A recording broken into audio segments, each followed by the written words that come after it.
রাসূল তো এতিমদের সর্দার। পৃথিবীর কোন এতিম যেন বলতে না পারে নবীজি আমার ব্যাপারে কি বলবেন, আমি তো এতিম মানুষ, আর তিনি আমার ব্যাপারে কিভাবে আমার দরদ বুঝবেন। নবীজিকে আল্লাহ পাক কেমন এতিম বানালেন, সমস্ত দুনিয়ার এতিমদের সর্দার বানালেন। মায়ের পেটে যখন তিনি ছিলেন, 6 মাসের সময় মায়ের পেটে থাকাকালীন বাপের এতিম হয়ে গেলেন। যখন প্রসব বেদনা শুরু হয়েছে মায়ের, দুনিয়ায় যখন তিনি আসবেন, হযরতে আমেনা ঘরের ভিতরে বসে তার অবস্থাটা কি? এই সন্তান পৃথিবীতে আসতে পরে যিনি সবচাইতে বেশি খুশি হবেন তিনি তো আজ দুনিয়ায় নাই। মনের ভিতরে কত কষ্ট। আল্লাহ রাব্বুল আলামিন তার হাবিবকে দুনিয়া আনলেন।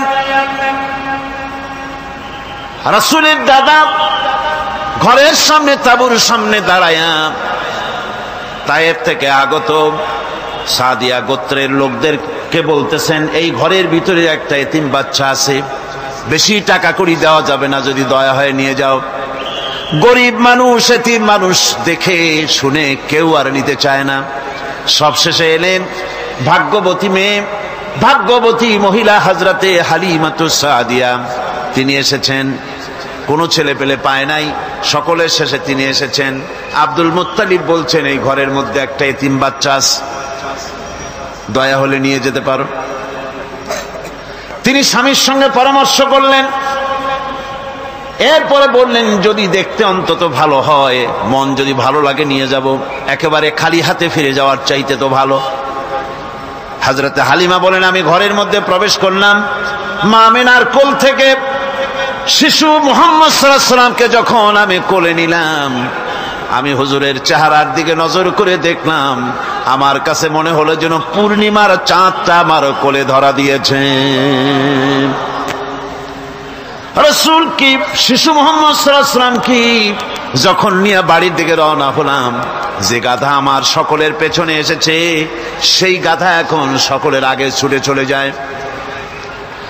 এরপরে বাড়ি যখন নিয়ে গেলাম, কুয়ায় পানি বাড়লো, গাছে ফসল বাড়লো, খেজুর গাছে খেজুর বাড়তে লাগলো, জমিনে ফলন বেড়ে গেল। রাসূলের দুধ বোন সাইমা রাসূলকে নিয়ে মুহাম্মদ সাল্লাল্লাহু আলাইহি ওয়াসাল্লাম তাকে দোলনা নিয়ে দোল দিতেছে। কি আশ্চর্য অবস্থা! সাইমা তাকে দোল দিচ্ছে আর বলতেছে, বেঁচে থাকুক মুহাম্মদ সাল্লাল্লাহু আলাইহি ওয়াসাল্লাম, সে দীর্ঘজীবী হোক। কবি লিখতেছেন, কি আশ্চর্য কথা, বেদুইন বালিকা কারে নিয়ে দোল দেয় সে কি তা জানে? বিশ্বনবী মুহাম্মদ রাসূলুল্লাহ সাল্লাল্লাহু আলাইহি ওয়াসাল্লাম এভাবে এতিম অবস্থায় জীবন তার শুরু হলো। যখন তিনি ফিরে এলেন 6 বছর বয়সের সময়, যখন মায়ের কাছে তিনি ফিরে এসেছেন, প্রতিদিন তিনি খেলা দেখতে যান ময়দানে। ইতিহাসের মধ্যে লেখা হয়েছে, মা প্রতিদিন সন্ধ্যার সময় তাকে ফিরে পান। আজকে সন্ধ্যা হয়ে গেছে, শিশু মুহাম্মদ সাল্লাল্লাহু আলাইহি ওয়াসাল্লাম বাড়ি ফেরেন না। কারণ কি, কেন বাড়ি ফেরে না? সন্ধ্যার দিকে তিনি চলে গিয়েছেন পাহাড়িয়া ময়দানে, যে দেখেন ধুধু করতেছে, চতুর্দিকে সন্ধ্যা হয়ে গেছে, অন্ধকার হয়ে গেছে, কোনো ছেলে পেলে নাই, কেউ নাই। পাহাড়ের পাদদেশে বসে শিশু মুহাম্মদ সাল্লাল্লাহু আলাইহি ওয়াসাল্লাম কাঁদতেছেন। মা প্রশ্ন করলেন, বাবারে সন্ধ্যা উত্তীর্ণ হয়ে গেল, কেন একা একা বসে বসে কাঁদো?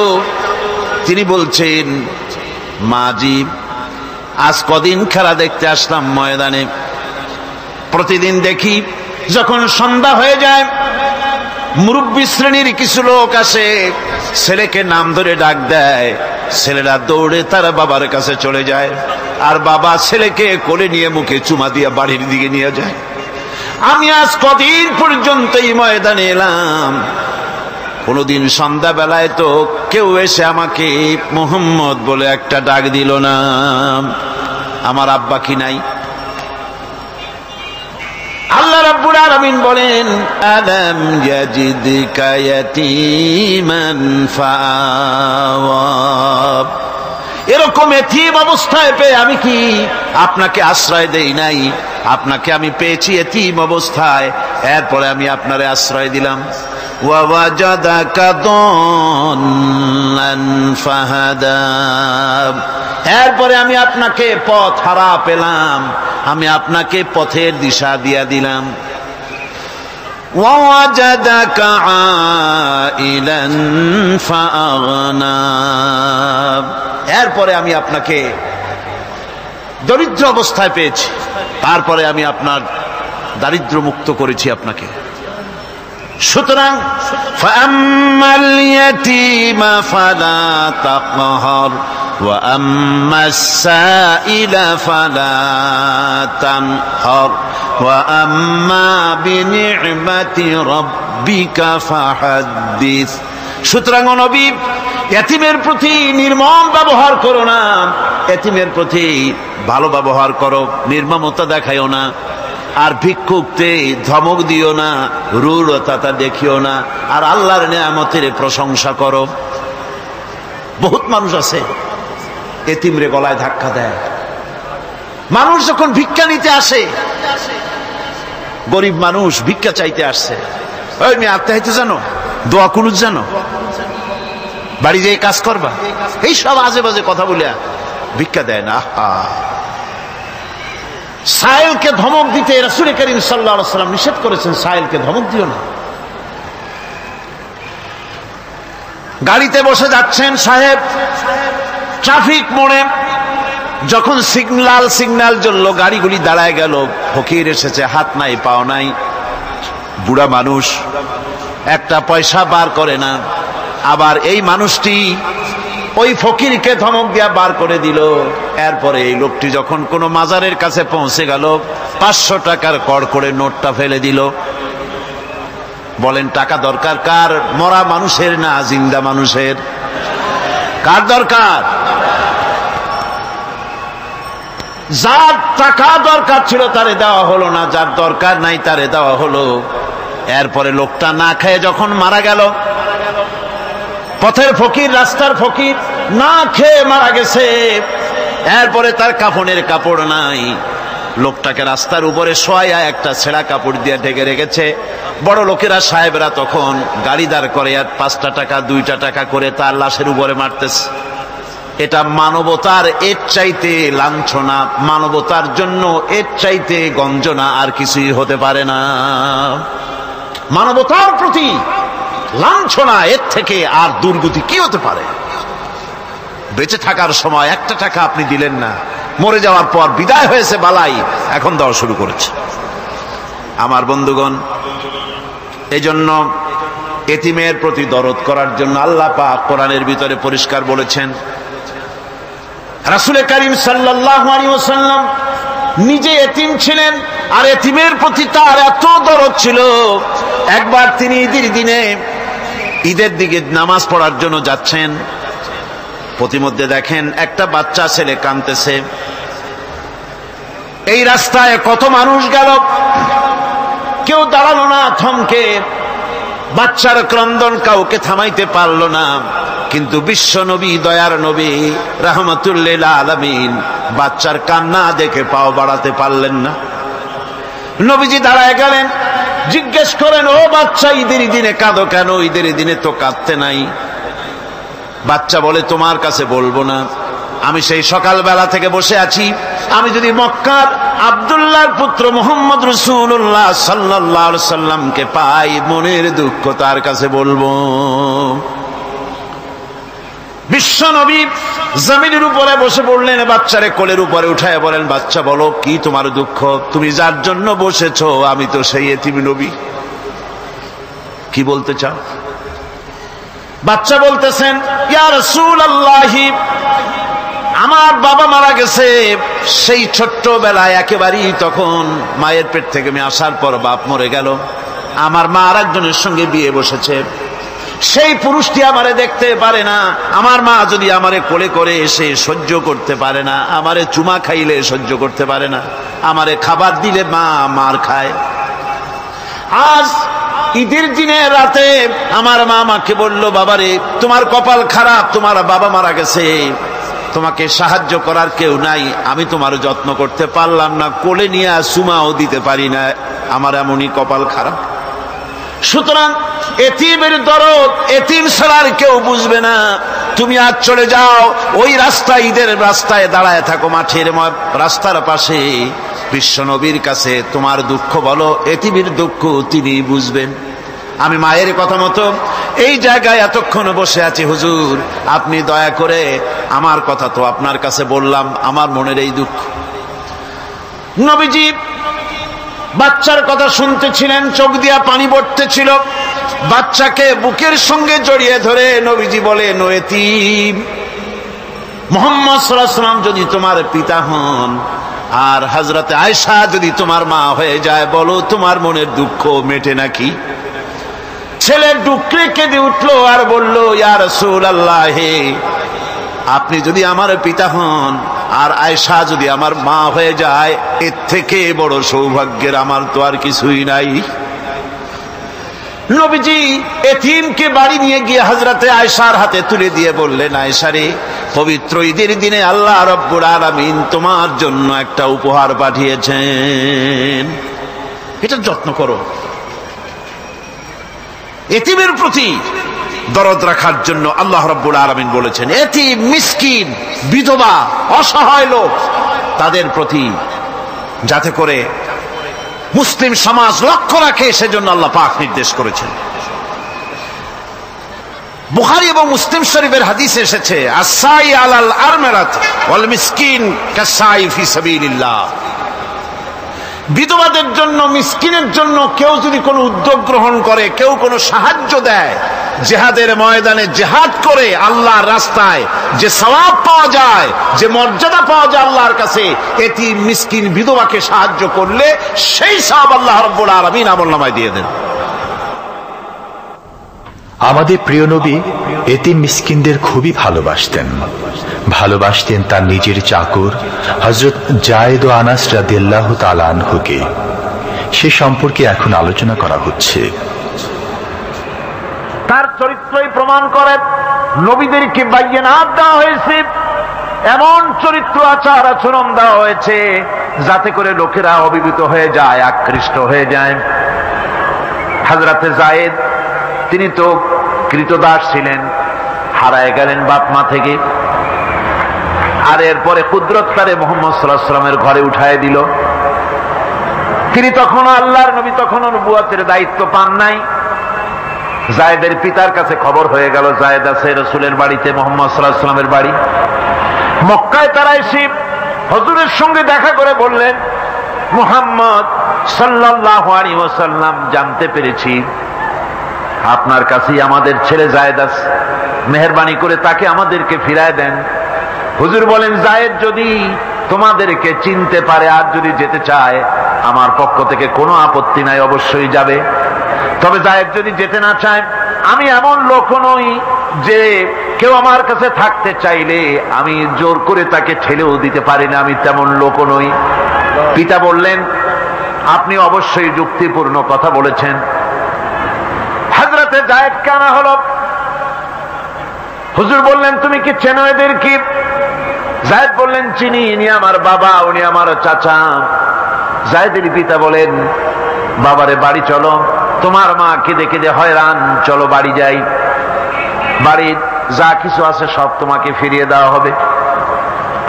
হযরতে যায়েদ বলতেছেন, পিতা বাড়িতে যা আছি তাই শুদ্ধ, তামাম দুনিয়াটা যদি আমারে দেওয়া হয়, এই লোকটির কাছে থেকে যে ব্যবহার পেয়েছি, আমি এই লোকের কদম ছেড়ে যেতে পারি না। তার চরিত্রই প্রমাণ করে তিনি নবী, কি ব্যবহারটা পেয়েছেন। হযরত আনাস রাদিয়াল্লাহু তাআলা আনহু ছোট মানুষ, 8 বছর বয়সের সময় হুজুরের খাদেম হয়ে হুজুরের বাড়িতে আসছেন। আচ্ছা, 8 বছর বয়সের কিশোর ভুল তো করতেই পারে, গরম পানি চাইলে ঠান্ডা পানি এনে দেবে, স্যান্ডেল চাইলে জুতো আনবে, বিছানা বিছাইতে বললে উঠাই দেবে, এটা স্বাভাবিক। কিশোর মানুষ, ছোট মানুষ। এবার শুনুন, বাইয়ানাত কারে বলেন? নবীদের বাইয়ানাত আল্লাহ যে দিয়েছেন সেটা কি জিনিস? সেটা হলো উন্নত মানের চরিত্র, তার ব্যবহার, ওঠা বসা যা দেখলে মানুষ বুঝতে পারে তিনি আল্লাহর নবী। হযরতে আনাসের মুখে শুনুন, হযরতে আনাস রাদিয়াল্লাহু তাআলা আনহু বলেন, একাধিক ক্রমে টানা 10টি বছর রাসূলের খেদমতের ভিতরে নিয়োজিত ছিলাম। 10টি বছরের ভিতরে একটা দিনের জন্য নবীজি আমাকে ধমক দিয়ে কথা বলেন নাই। এটা ধমক দিলেন না আমারে, এটা করছো কেন, এটা করো নাই কেন? সুবহানাল্লাহ বিহামদিহি। গোটা পৃথিবীর সমস্ত মুমিন মুসলমানদের, পুরুষ আর নারীদের জীবন, কলিজা, রক্ত রাসূলের কদম মুবারক উৎসর্গ হয়ে যায়। মহান রব্বুল আলামিনের কাছে তার হাবিব রাসূলুল্লাহ সাল্লাল্লাহু আলাইহি ওয়াসাল্লামের ছিল বিশেষ মর্যাদা। আসুন আমরা সে সম্পর্কে আলোচনা শুনি। আমার ভাইরা, রাসূল পাক সাল্লাল্লাহু আলাইহি ওয়াসাল্লাম আল্লাহর নবী এমন এক মহান সত্তা ছিলেন যে তিনি দোয়া আল্লাহর দরবারে হাত উঁচু করতে দেরি আছে, কিন্তু দোয়া কবুল হতে দেরি নাই। হিজরত করে মদিনায় এসেছেন, নামাজ পড়তে দিল চায়, কাবা শরীফের দিকে ফিরে যদি নামাজ পড়তে পারতাম দিলটা বড় ভালো লাগতো, কিন্তু হাত উঁচু করে মোনাজাত করতেছেন না, আল্লাহর কাছে বলতেওছেন না যে আল্লাহ তুমি আমার কিবলাটা বাইতুল মুকাদ্দাস থেকে ফিরাইয়া মক্কা শরীফে বাইতুল্লাহর দিকে ফিরাইয়া দাও, মুখেও বলতেছেন না, মনেও না, শুধু আকাশের দিকে বারবার তাকাচ্ছেন, মোনাজাত করেন নাই।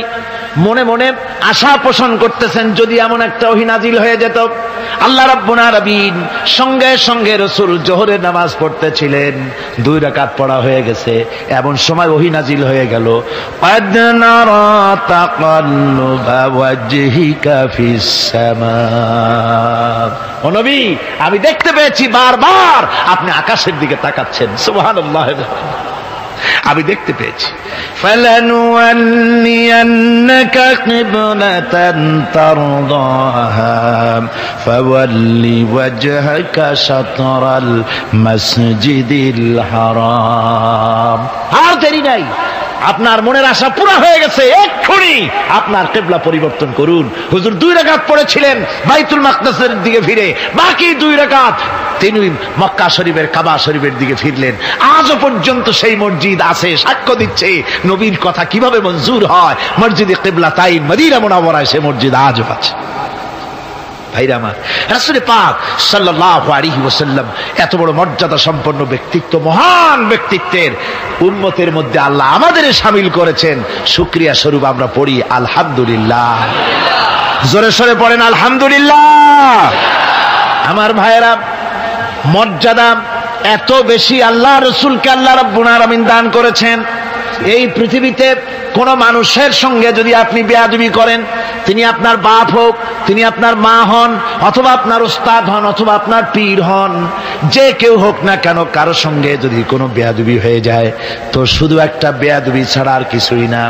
কিন্তু নবীজির সঙ্গে যদি কেউ বেয়াদবি করে সেটা শুধু বেয়াদবি থাকে না, কুফরি হয়ে যায়।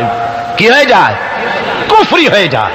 রাসূলুল্লাহকে কেউ তাওহীন করলে, অসম্মান করলে, সমালোচনা করলে কাফের হয়ে যায়। যারা বলেন কি হয়ে যায়? কত বড় মর্যাদা!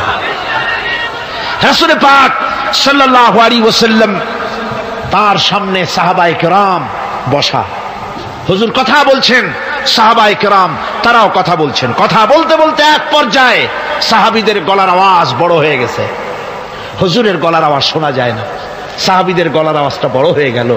আল্লাহ রাব্বুল আলামিন এতটুকুও বরদাস্ত করলেন, আমার নবীর গলার আওয়াজের চাইতে তোমাদের আওয়াজ বড় হলো কেন? সঙ্গে সঙ্গে ওহী নাজিল হয়ে গেল। আল্লাহ রাব্বুল আলামিন বলেন, ইয়া আইয়ুহাল্লাযীনা আমানু লা তারফাউ আসওয়াতাকুম ফাওকা সাওতিন নবী। ও বিশ্বাসীরা, খবরদার, তোমরা যারা ঈমান এনেছো শোনো, তোমাদের গলার আওয়াজ যেন আমার নবীর গলার আওয়াজের চাইতে বড় না হয়ে যায়। যদি তা হয়, আনতাহবাতা আমালুকুম, জীবনের সমস্ত ভালো কাজগুলি আমি আল্লাহ বরবাদ করে দেব। আজ পর্যন্ত এই আয়াতে কারিমা রাসূল পাক সাল্লাল্লাহু আলাইহি ওয়াসাল্লামের রওজায়ে আতহারের সামনে সবুজ সাইনবোর্ডের উপরে সোনার অক্ষর দিয়ে এই আয়াতে কারিমা লেখা রয়েছে। সুবহানাল্লাহ।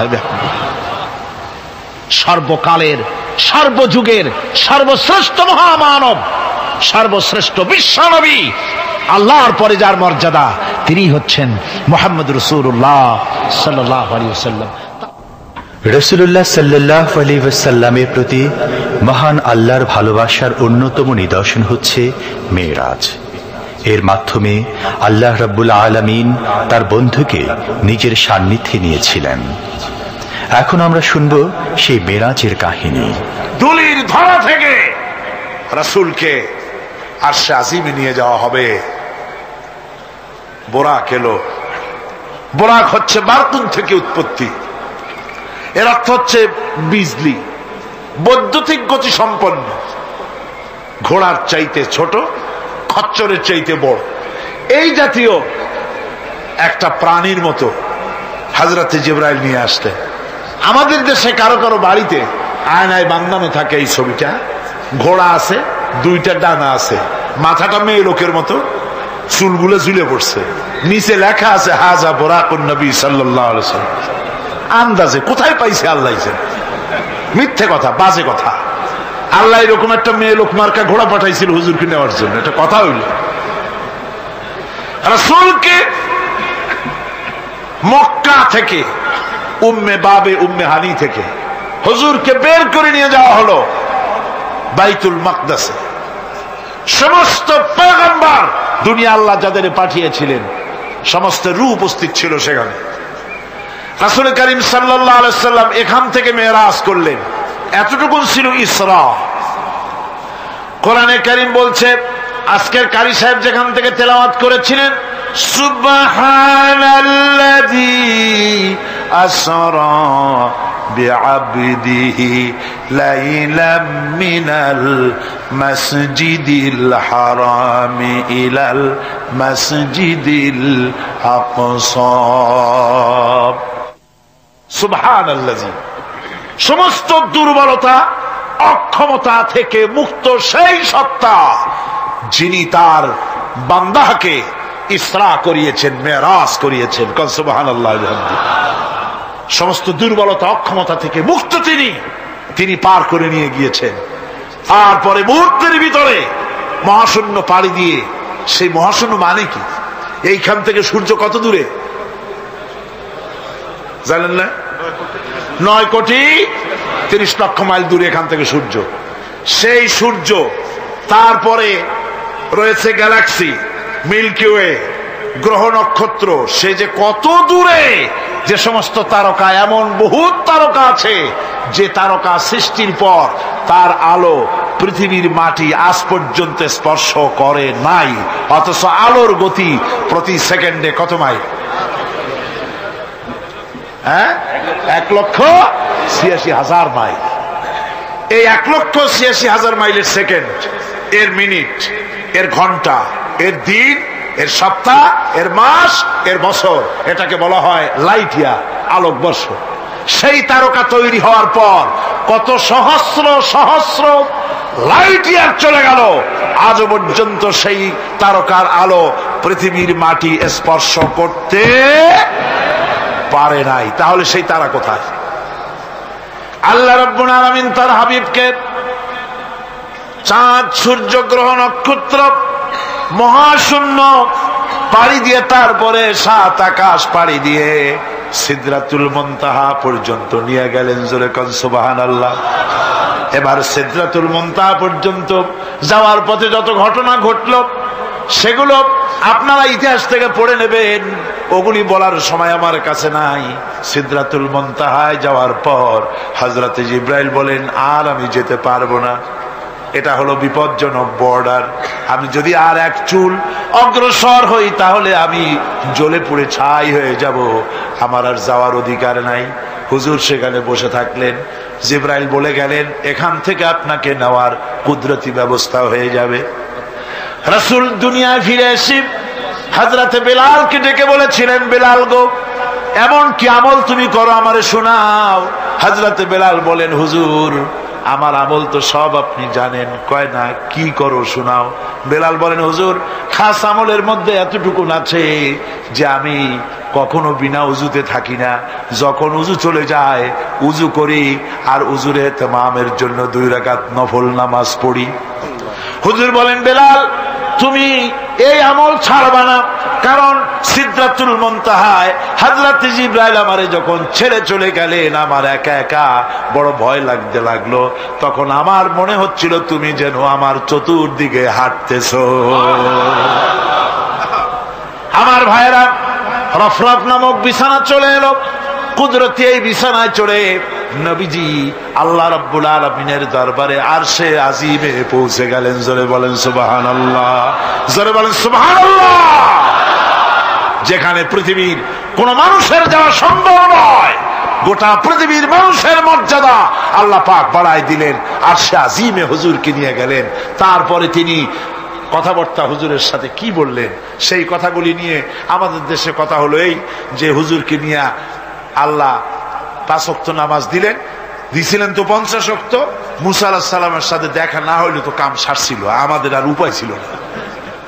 আরে ভাই, শুধু নামাজ দেওয়াই যদি উদ্দেশ্য হবে তাহলে রোজার মতো তো আল্লাহ দুনিয়ায় বসে দিতে পারতেন কিনা, হজের মতো জাকাতের মতো পারতেন কিনা।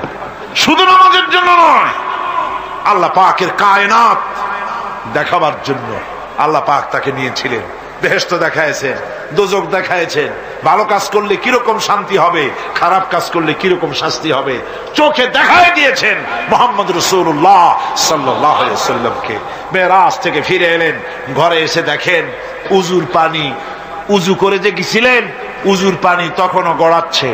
যে দরজা দিয়ে বেরিয়েছিলেন দরজাটা ধাক্কায় তখনও কাঁপতেছে। যে বিছানায় শোয়া ছিলেন সে বিছানায় মানুষ শুয়ে থাকলে যেমন উষ্ণ থাকে সেরকমের উষ্ণ ভাব তখনও আছে। কেমনে হলো? কেমনে হলো? মাথায় ঢুকবে না। সুবহানাল্লাহ কোন ঢুকবে? জোরে কোন সুবহানাল্লাহ। এটার ব্যাপারে কোন বিজ্ঞান দর্শন যুক্তির প্রয়োজন নাই। প্রয়োজন শুধু এতটুকু, আল্লাহ তার হাবিবরে নেবেন, কত দ্রুত নিবেন, কত দ্রুত পাঠাবেন এটা তিনিই ভালো জানেন, আমাদের কোনো জানার কথা না। ঠিক কিনা কর? তবে দৃষ্টান্ত যদি চান তাহলে আমি দৃষ্টান্তটা এভাবে দিতে পারি, বুঝাবার জন্য একটা দৃষ্টান্ত দিতে পারি। সেটা হলো এই, ধরেন বাংলাদেশে কোনো প্রেসিডেন্ট আসবে, পৃথিবীর যে কোনো দেশের এক প্রেসিডেন্ট আসবে। এটা আসার যখন খবর হয়ে যাবে তখন পত্র পত্রিকায় রুট বলে দেওয়া হয়, এই রুটে রাষ্ট্রীয় মেহমান রাষ্ট্রীয় অতিথি ভবনে আসবেন, এই রাস্তা দিয়ে সাধারণ ট্রাফিক চলাচল বন্ধ থাকবে। এয়ারপোর্ট থেকে নিয়ে রাষ্ট্রীয় অতিথি ভবন পর্যন্ত মেহমান না আসা পর্যন্ত সমস্ত ট্রাফিক চলাচল বন্ধ। মেহমান পৌঁছে যাবে, তারপরে আবার স্বাভাবিক ট্রাফিক চলবে। এটা জানেন কিনা? এইটা যদি পৃথিবীর সামান্য সলিমদ্দি কসিমদ্দি এই জন্য বলছি, আজ আছে কাল নাই। ঠিক কিনা গণ? আজ মন্ত্রিত্ব গেল, কালকে রাস্তায় দাঁড়ায় বলবে রিক্সাওয়ালা আমার একটু নেওয়া, বাজারে মাছ কিনতে যাব। ঠিক কিনা? সুতরাং এদের তো কোনো মর্যাদা নাই।